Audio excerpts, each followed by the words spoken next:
Doma, tukaj, pri nas, v Sloveniji. Utrip cerkve v Sloveniji.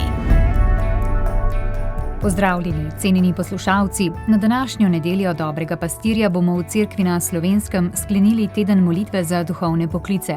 V današnji oddaji pa bomo že pogledali proti mesecu maju in predstavili letošnji izbor šmarnic za otroke in odrasle. O njih sta za naš radio spregovorila avtorja, župnik v Tomišlju Aco Jerant in strokovna sodelavka Društva prostovoljcev Vincencijeve zveze dobrote Urška Smrkolj. Spomnili se bomo tudi praznovanja 20. obletnice ustanovitve novomeške škofije, ki je bilo v preteklih dneh.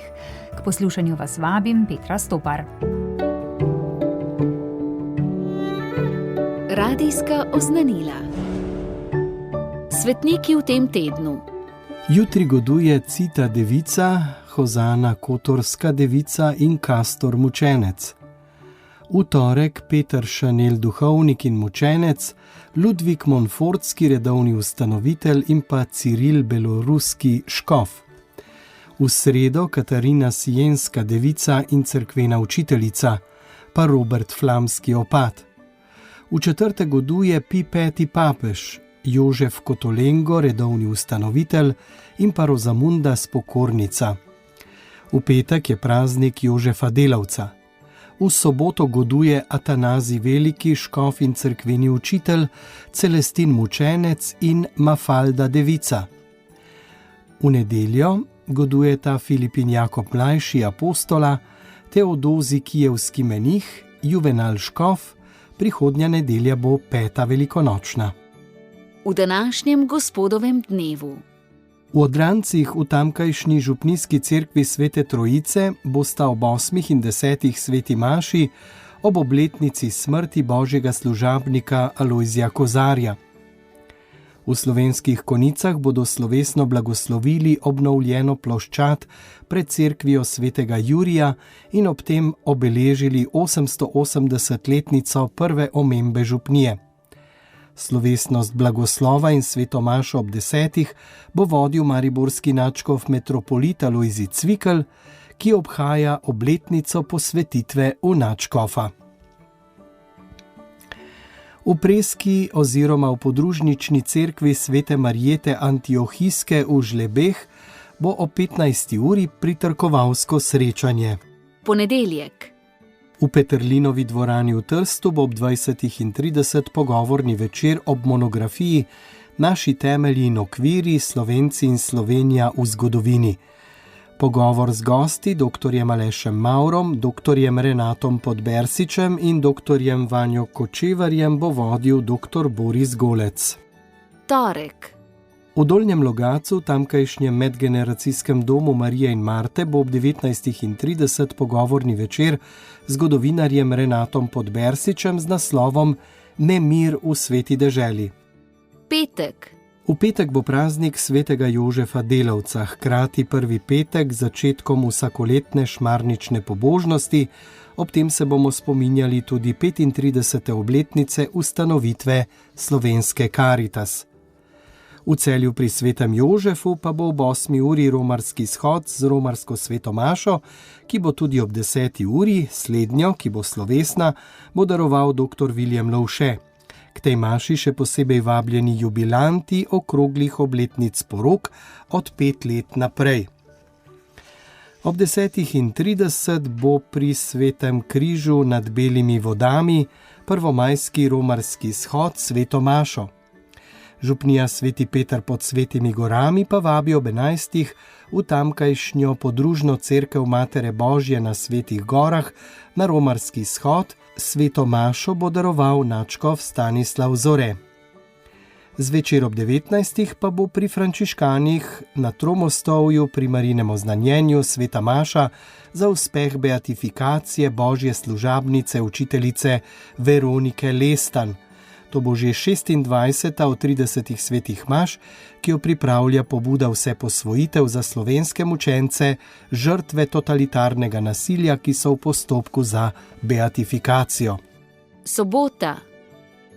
V soboto bo 9. peš romanje k Ptujsko-gorski Materi Božji. za dobre družine in nove duhovne poklice.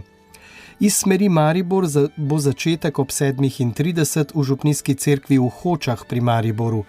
Iz smeri Markovcev pri Ptuju začetek ob 8:00 v župnijski cerkvi v Markovcih, iz smeri Ptuja začetek ob 9:00 v cerkvi svetih Petra in Pavla na Ptuju, iz smeri Slovenska Bistrica začetek ob 8:00 v cerkvi svetega Jerneja v Slovenski Bistrici in iz smeri Poljčan začetek ob 8:00 v cerkvi v Zgornjih Poljčanah.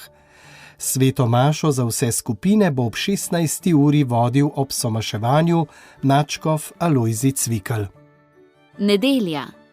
Ob 9:00 bo v Sodražici v tamkajšnji župnijski cerkvi svete Marije Magdalene sveta maša z blagoslovom obnovljenega zvonika, ki jo bo daroval nadškof Stanislav Zore. V Celju pri svetem Jožefu bo prihodnjo nedeljo ob 10:00 na dvorišču pred Vincencijevim paviljonom sveta maša z blagoslovom motoristov. V Mirni Peči pa bo prihodnjo nedeljo ob 15:00 v župnijski cerkvi pritrkovalsko srečanje za škofijo Novo mesto. In še povabilo na zaplas v podružno in romarsko cerkev Marije v nebo vzete, kjer bo prihodnjo nedeljo ob 16:00 Grozdetov molitveni shod. Radijska oznanila so na valovih Radia Ognjišče vsako nedeljo. V novomeški stolnici je pred 2 tednoma potekala slovesnost ob 20-letnici ustanovitve škofije Novo mesto. Zahvalno mašo je ob somaševanju škofov in duhovnikov daroval ordinarij škof Andrej Saje, pridigal pa je ljubljanski nadškof Stanislav Zore. V nagovoru je najprej čestital novomeški škofiji ob jubileju ter poudaril, da je april za Novo mesto skozi zgodovino pomenil poseben milostni čas, saj so z njim povezani ključni trenutki razvoja mesta, kapitlja in škofije.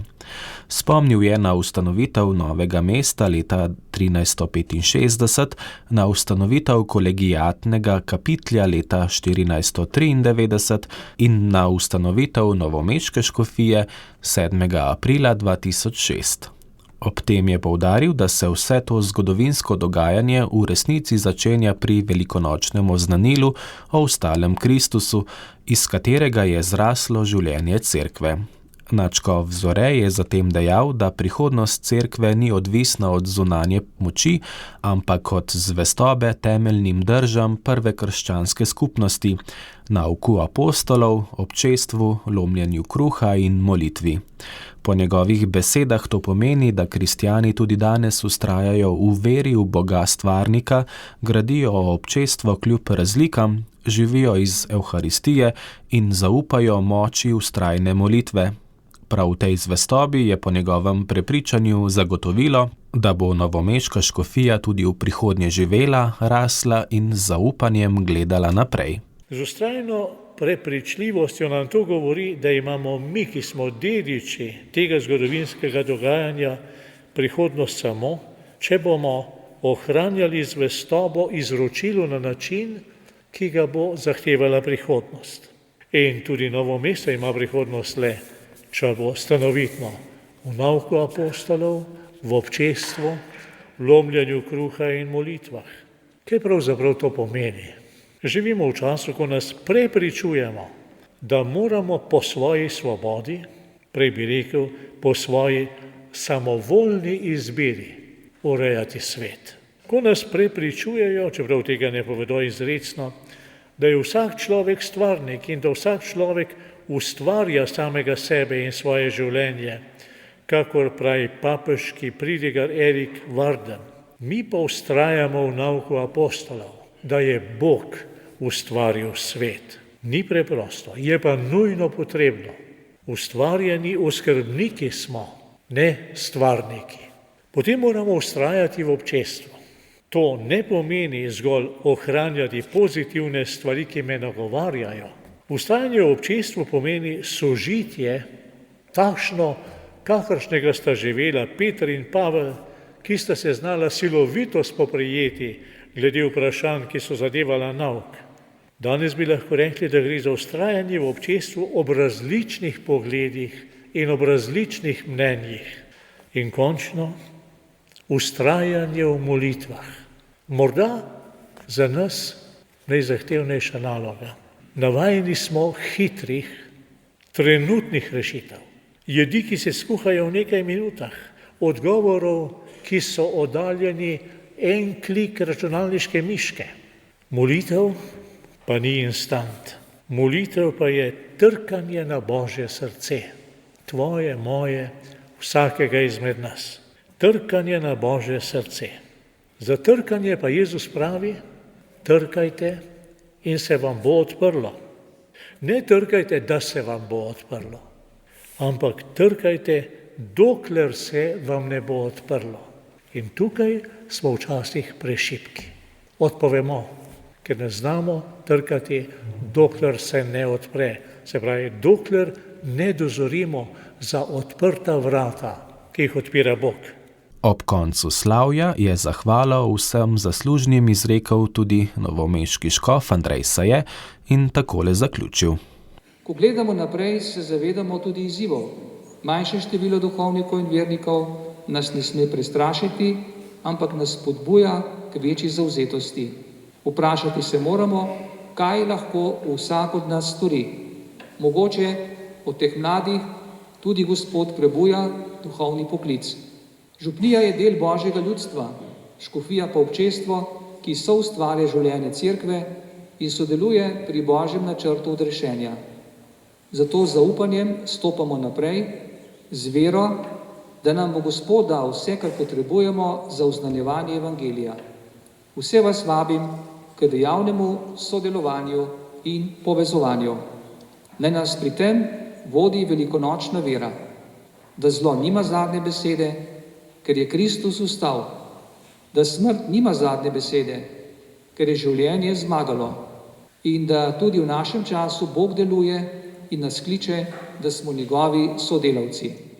Med zbranimi na slovesnosti so bili tudi namestnik župana Gregorja Macedonija Urban Kramar, novo izvoljeni državnozborski poslanec Srečko Cvirk ter drugi visoki gostje iz družbenega, gospodarskega, političnega, kulturnega in univerzitetno-izobraževalnega življenja.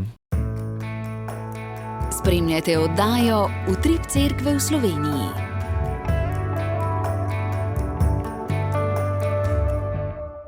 Bliža se Marijin mesec, maj, in nas tudi letos vabi k šmarničnim pobožnostim, še posebej otroke. Slovenski katehetski urad je za šmarnice tokrat izbral knjigo z naslovom Bogati ubožec iz Asizija, avtorja župnika Aca Jeranta, ki na preprost in zanimiv način približa življenje svetega Frančiška otrokom. Nekaj o tem nam bo gospod Jerant tudi sam povedal. Lepo ga pozdravljamo na naši telefonski zvezi. Pozdravljeni.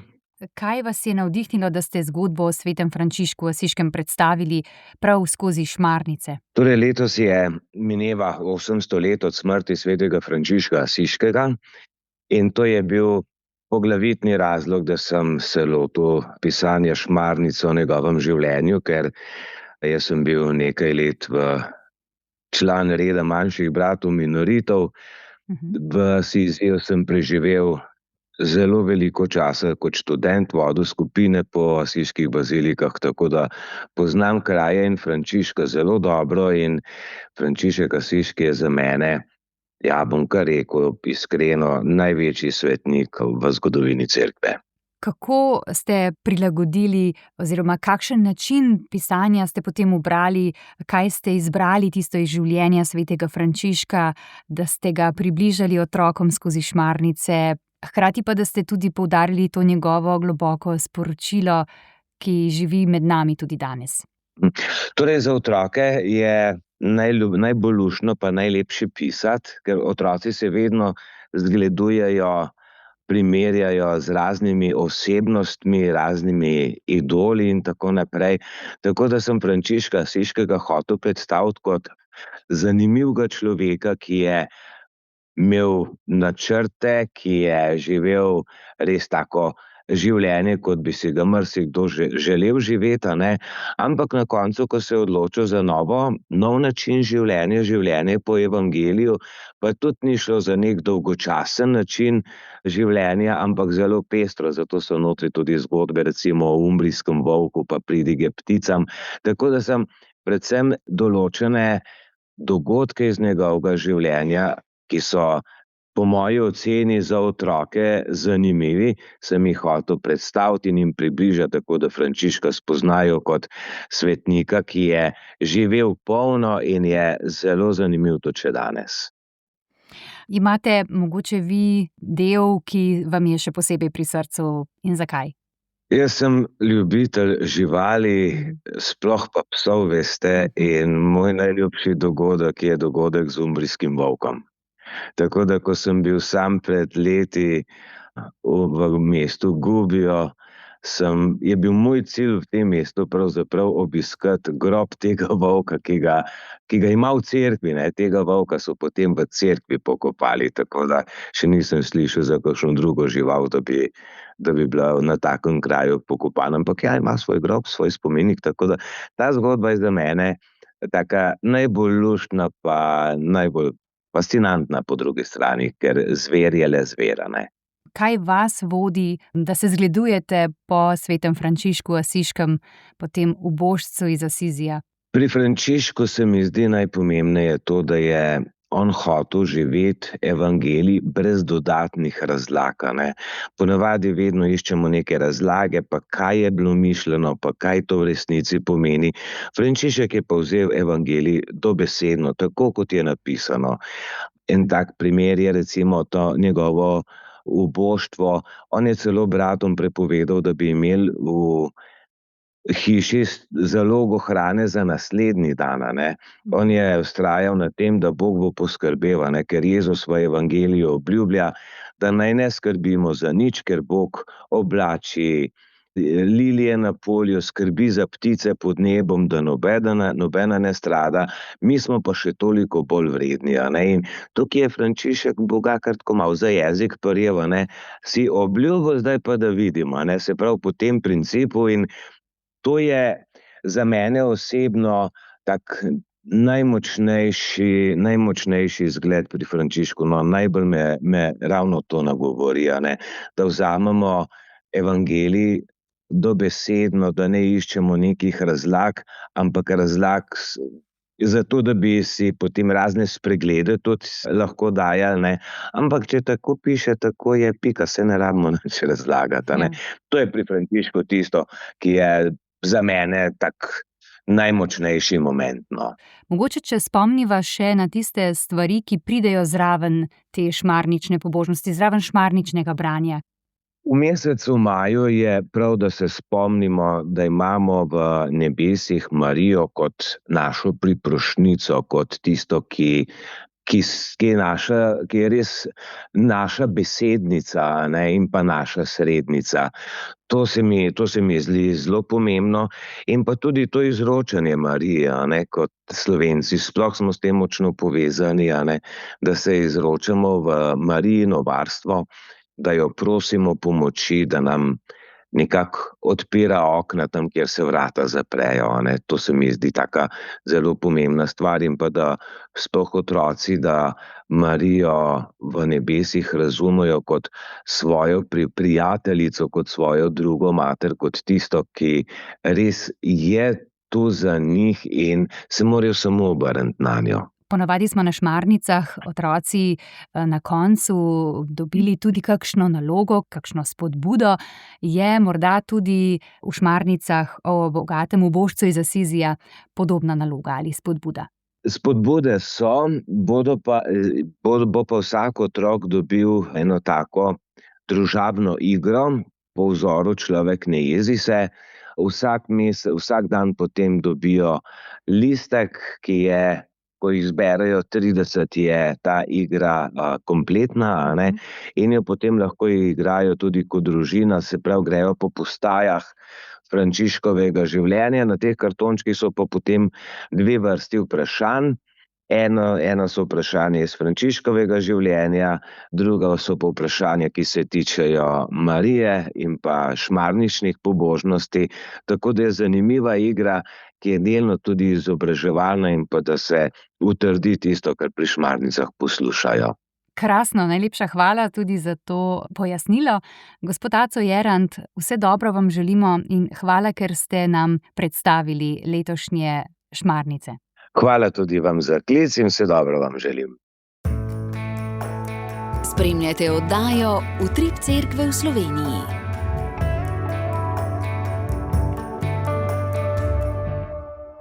Slovenski katehetski urad je po pooblastilu Slovenske škofovske konference za letošnje leto skupaj s celjsko Mohorjevo družbo, tako kot že več let zapored, pripravil tudi šmarnice za odrasle. Napisala jih je Urška Smrkolj in približala nam bo resnično osebnost, ki so jo številni od nas imeli priložnost srečati tudi v Sloveniji. To je sveti papež Janez Pavel II., čigar 30. obletnico prvega obiska naše države zaznamujemo ravno letos. Urška Smrkolj, lepo pozdravljeni. Pozdravljeni. Je tudi vas ta spomin na to obletnico navdihnil za pisanje šmarnic in kakšni so vaši spomini na papeža v Sloveniji? Jaz sem bila takrat najstnica, mislim, da 6. ali 7. razred in vem tudi s vsemi temi doživljanji, ki spadajo zraven k odraščanju, se pravi tudi z enim spraševanjem, ali sem sprejemljiva za druge, ali sem lahko sprejeta takšna, kot sem, in to tudi še posebej mogoče v odnosu do tega, ali sem lahko sprejeta kot mlada vernica.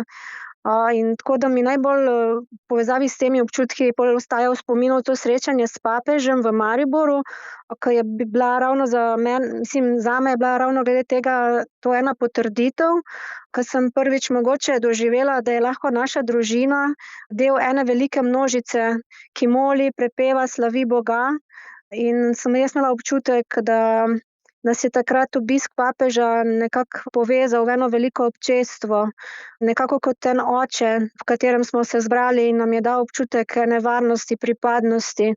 Tako da ja, imam lepe spomine. O čem pravzaprav govori vsebina šmarnic, kako ste jo zastavili? Šmarnice pa osvetljujejo življenje svetega Janeza Pavla II. In pa še posebej njegov odnos z Marijo. Nekako nas te zgodbe popeljajo skozi vse ključne trenutke njegovega življenja in delovanja, na način, da pa obujajo tudi njegovo sporočilo za danes, za današnji svet. Se pravi, nekako opisujejo njegovo globoko vero v Boga in Marijo. Vera se je odražala, nekako je ta njegova vera v Boga in Marijo preraščala potem v globoko vero v človeka in človeštvo. Tako da ga lahko tudi skozi šmarnice ponovno začutimo kot očeta, ki svojim otrokom nekako privošči svobodo in dostojanstvo, to je on veliko poudarjal in se zelo neposredno dotika in še danes nas, naših najbolj perečih vprašanjih, recimo o naših medsebojnih odnosih, o našem odnosu do dela, do trpljenja, do telesa, spolnosti. In tudi ena velika vera v edinost je pri njem značilna. Verjame, da jo je mogoče graditi tako med različnimi narodi, kot tudi različnimi verami. In vsa ta njegova sporočila se mi zdijo izrednega pomena za čas, v katerem živimo, zato se mi je tudi zdelo vredno, da ponovno budimo njega in to, kar nam sporoča. Naslov šmarnic je Ves tvoj. Odkot ta naslov? Ja, Karol Wojtyla si je kot krakovski nadškof izbral to geslo, Totus tuus ves tvoj. To geslo je pa povzel iz ene molitve k Mariji. Tako da na nek način povzema njegov odnos do Marije, ki ga tudi opisujejo te šmarnice. On je odnos z Marijo gradil od otroških let naprej, že v družini se je navadil moliti k Mariji, jo častiti, jo občudovati.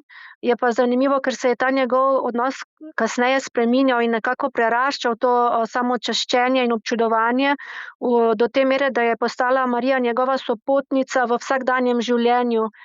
Nekako jo je zmeraj vabil v svoje življenje in je potem to geslo na primer ohranil tudi kot papež, tako da tudi v njegovi papeški službi je bila Marija njegova najožja sodelavka. Na primer, mnoga pričevanja so o tem, kako je veliko odločitev sprejemal kleče pred njeno podobo. Tudi njegova najljubša molitev je bila rožni venec. In ravno to molitev sveti Janez Pavel II. Priporoča tudi nam, ker pravi, da lahko ob njej premišljujemo o Mariji in jo spoznavamo kot pač preprosto ženo, ki nam je podobna v tem, da se je v svojem življenju srečevala z dvomi, z strahovi, ni veliko razumela, je pa veliko zaupala. In potem nekako v ponižnosti je rasla njena vera, ne pa v nekih izrednih darovih ali talentih. In če na ta način razmišljamo o Mariji, nam je lahko tudi nam blizu in je lahko tudi naša sopotnica, recimo v naših dvomih in strahovih. Urška Smrkolj, morda še to, ker se približuje ta Mariji mesec maj, kaj vaši družini pomeni brati šmarnice, biti na šmarničnih pobožnostih ali pa počastiti Marijo v mesecu maju? Maja se mi zdi, da je narava že sama po sebi tako lepa, da nas kar v nas prebuja ena hrepenenja. In se mi zdi lepo, če lahko ta hrepenenja prinašamo pred Marijo, skupaj seveda z našimi skrbmi in dvomi. Za našo družino pa zame je šmarnična pobožnost ten trenutek, ko se čas o tem nenehnem hitenju vseeno malo ustavi in nam dovoli, da se lahko ustavimo ne le ob Mariji, ampak tudi ob sebi in drug ob drugem. Drugače radi doma prebiramo te šmarnične zgodbe, posebej, kadar so o kakšnih svetnikih, to se mi zdi, da še nas posebej nagovori. Pa tudi se mi zdi, da med letom jih večkrat vzamemo v roke, tako da tudi letošnje šmarnice so napisane tako, da jih lahko kadarkoli vzamemo v roke in niso vezane le na šmarnično pobožnost. Tako da upam, da bodo nagovarjale in da jih bodo ljudje radi vzeli v roke. Hvala za pogovor. Urška Smrkolj, avtorica šmarnic za odrasle z naslovom Ves tvoj. Hvala tudi vam. Spremljate oddajo Utrip Cerkve v Sloveniji.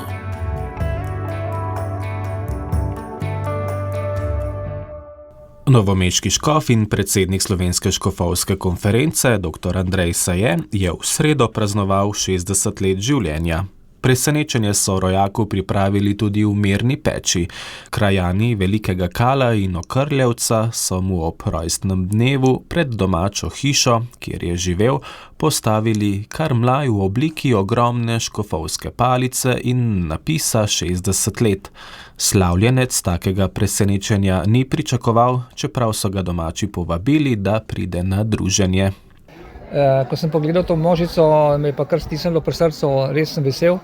Ob tem so mu na dan privreli spomini na mladostne dni. Spominjal se je, kako so bili vaščani povezani med seboj, ko je živel v tej vasi. Skupaj smo delali, recimo betonirali plošče, gradili smo, pomagali drug drugemu v vinogradu, na njivi, recimo smo ličkali koruzo, krompir pobirali, betonirali, ne vem kaj, karkoli so bile delovne akcije, smo si vedno sosedje med seboj pomagali, tako da je bilo tega druženja včasih zelo veliko. Danes je tega manj, zato sem vesel, da se danes po dolgih časih spet takole v velikem številu srečamo. Nazadnje je bilo takole večje srečanje, ko smo tukaj križ blagoslovili in sem vesel te povezanosti. Priznal je, da se je v preteklosti malce izkoreninil, ker ga nekaj let ni bilo zaradi službovanja na avstrijskem Koroškem. Zdaj pa kot škof spet spoznava širšo okolico Novega mesta, saj je obiskal že vse župnije. Sedaj pa spet začenja nov krog pred svetimi birmami. Posebej sem pa vesel tudi, kadar imam priložnost priti v domačo župnijo ali pa domačo vas in da se z vaščani srečam, ker se mi zdi to za odnose osebno srečanje res velikega pomena. Tako da se zahvaljujem vsem, ki so to pripravili, čestitam za to pobudo in se veselim tudi prihodnjih srečanj. Sicer pa dobrih želja ni zmanjkalo tudi strani njegovih sodelavcev in prijateljev. Praznovanje so mu pripravili tudi na Kapitlju. Na predvečer rojstnega dne mu je voščil tudi novomeški župan Gregor Macedoni, prišli so tudi kapiteljski farani. V zadnjih dneh jih je sicer povezalo tudi praznovanje ob 20-letnici novomeške škofije. Predvsem ta srečanja, ko smo imeli dekanijska romanja, iz 6 dekanij je bilo, se pravi v šestih skupinah je bilo preko 800 ljudi, ki so prišli na škofijo. Tam smo jim pokazali priložnostno razstavo, potem smo imeli procesijo v stolnico, Sveto mašo in na to pogostitev za vse, tako je trajalo kar kakšne 3 ure. Ljudje so bili zelo veseli, ker večinoma še nikoli niso bili pri nas, da so videli, kje mi živimo, kaj delamo, kdo smo, naše sodelavce, kje so naše pisarne, mojo pisarno so lahko videli. tako da so bili zelo navdušeni in se mi zdi, res ta osebni stik se mi zdi zelo pomemben, da se ne srečamo samo tako od oltarja pa dol, da vidimo ljudi, da se z njimi pogovarjamo, da malo nazdravimo skupaj, da si kaj povemo. To ljudem vidim tudi veliko pomeni, pa meni tudi osebno. Čeprav jaz se ne morem z vsemi toliko pogovarjati, če je veliko ljudi, ker je fizično nemogoče, ampak kakor pač zmorem, to se pa potrudim.